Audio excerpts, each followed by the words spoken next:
So aberlum cé sib féin agus cé fá go bhfuil sib an seoinniu? Yeah, well, eSTÓR is an doing agus is tócha go muid géirí Gaeilge léna chur chun cín agus é sinna jaasú.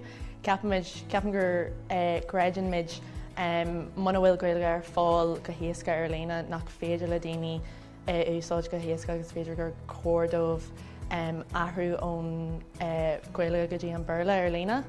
An chuim meann san eSTÓRpach agus rialta sain ar an Gaeilge gohfuil si gán achanna Gaeilge léna, rud ar nús spellcheck rud ar nús golas machine aistechan aáil agus chungamach mu an ná hachnaí sin nach chur ar fáil cá tú bhainús go honraítanga bheitán a bhfuil tú ná an technológie sin a ausú bhaid.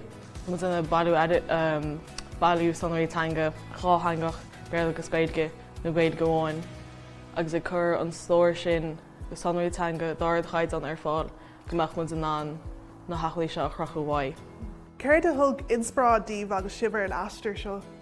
Well, my hen tom dear céimethe agus dúsáid mé na méid sin arla sí rim chusa so bhí mé géiríáis tuairtarás is tócha agus dobraí mé agus obair an marastar chomh maiid. Mar dúirt sé chomá duna céim Gaeilge dúsas má na mílte achanaí na hachanaí ar fad tá ar fáilhaing ar líne ach ní se an óhan. Agus tá sé tápata de mí an ráir sin ann idir an Gaeilge agus an Béarla ach céim fá go bhfuil taighde go generalta tápatacht an tír an dólamh?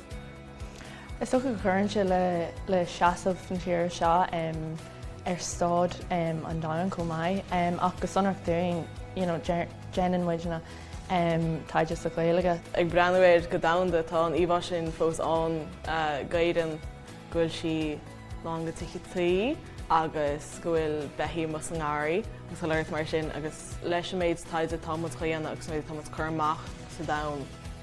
Cuidann se leis an íbhá tá ag líne go héidan